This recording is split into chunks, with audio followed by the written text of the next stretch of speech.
Hello guys, welcome back to our channel. நான் தான் உங்கள் பேரு. நாம இன்னைக்கு இதில் பார்க்க போகிறது இப்போ அமேசான் பிரைமில் தமிழ் டப்பிங்கோட ஸ்ட்ரீம் ஆகிட்டு இருக்க ஒரு இங்கிலீஷ் மூவி தான் லவ் லைஸ் ப்ளீடிங். இந்த படம் எப்படி இருக்குது அப்படிங்கிறத வந்து உள்ள பார்க்க போகிறோம். ஸோ இந்த படத்தில் வந்து லீடிங் ரோலில் நம்ம கிறிஸ்டன் ஸ்டூவர்ட் தான் லீடோட எடுத்து நடிச்சிருக்காங்க.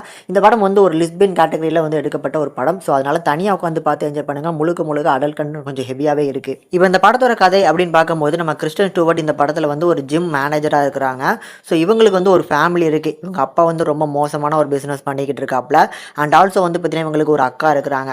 அக்காவுக்கு கல்யாணம் ஆகி தனியாக ஒரு குடும்பமாக வந்து பார்த்தீங்கன்னா வாழ்ந்துட்டு இருக்காங்க. அப்பா கூட வந்து நம்ம ஹீரோயின் பேசுறது கிடையாது, சண்டை போட்டு தனியாக தான் இப்போ வசிச்சுட்டு இருக்காங்க. அந்த மாதிரியான சமயத்தில் இவங்க வேலை பார்க்குற அந்த ஜிம்மில் வந்து ஜாயின் ஆகுறாங்க தான் நம்ம செகண்ட் ஹீரோயின்.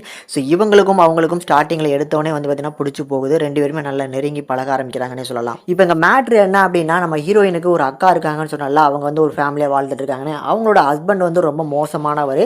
அவங்களோட அக்காவை ரொம்ப மோசமாக தான் ட்ரீட் பண்ணிட்டு இருக்காங்க. இதனால நம்ம ஹீரோயினுக்கு ரொம்ப பிடிக்காது. ஒரு கட்டத்தில் அவங்க அக்காவோட ஹஸ்பண்டை நம்ம ஹீரோயின் போட்டு தள்ளிடுறாங்க. இதுக்கப்புறம் அந்த பாடி இவங்க ரெண்டு பேரும் சேர்ந்து எப்படி டிஸ்போஸ் பண்ணாங்க, இதுக்கப்புறம் வர்ற ப்ராப்ளம்ஸை எப்படி வந்து பார்த்தீங்கன்னா ஃபேஸ் பண்ணாங்க அப்படிங்கிறதா இந்த படத்தோட மீதி கதையை எடுத்திருக்காங்க. இப்போ இந்த படத்தோட ஒரு முக்கியமான பாசிட்டிவ்னா கண்டிப்பாக பர்ஃபார்மன்ஸ் தான். அதுலேயுமே நம்ம கிறிஸ்டன் ஸ்டூவர்ட்டும் அவங்களுக்குள்ள இருக்கிற அந்த கெமிஸ்ட்ரி, இவங்க ரெண்டு பேருக்குள்ள இருக்கிற அந்த கெமிஸ்ட்ரி ஆன் ஸ்க்ரீனில் நல்லாவே ப்ரொஜெக்ட் பண்ணி காமிச்சிருப்பாங்க.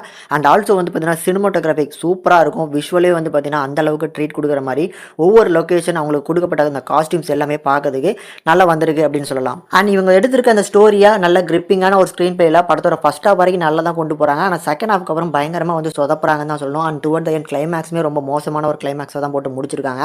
ரொம்ப ஓகோன்னு எதிர்பார்த்துட்டு இந்த மாதிரி சப்பையாக முடிச்சிட்டிங்களே அப்படிங்கிற ஒரு ஃபீல் கண்டிப்பாக வரும். இப்படி என்னை பொறுத்தளவுக்கு ஒரு ஓவராலாக ஒரு டீசென்ட் டு வாட்சபிளான ஒரு மூவி தான். முடிஞ்சால் கண்டிப்பாக ட்ரை பண்ணி பாருங்க. நான் தனியாக உட்காந்து பார்த்து என்ஜாய் பண்ணுங்க. நான் ஏற்கனவே சொன்ன மாதிரி இந்த படத்தில் அடல்ட் கண்டென்ட் கொஞ்சம் ஹெவியாக இருக்கும். அதில் ரெண்டு ஹீரோயினுமே ரொம்ப நெருக்கமாக பழகிற மாதிரியான நிறைய காட்சி அமைப்புகள் இருக்கிறதுனால இந்த எராட்டிக் ஃபேன்ஸ் இருந்தீங்க அப்படின்னா படம் கண்டிப்பாக உங்களுக்குமே ஒரு ட்ரீட்டாக இருக்கும்னு நினைக்கிறேன். முடிஞ்சா வேணா ட்ரை பண்ணி பாருங்க. ஒரு டிராமா ஜானர் ஆர் வந்து பார்த்தீங்கன்னா ஒரு கிரைம் த்ரில்லர் பேஸில் பார்க்கும்போது ஒரு ஆவரேஜான டிராமா தான். இந்த படத்துக்கு நம்ம சேனல் ரேட்டிங்னு பார்க்கும்போது 5க்கு 2.5 வரைக்கும் ரேஷியோ கொடுத்துருக்கோம். முடிஞ்சா கண்டிப்பாக ட்ரை பண்ணி பாருங்க.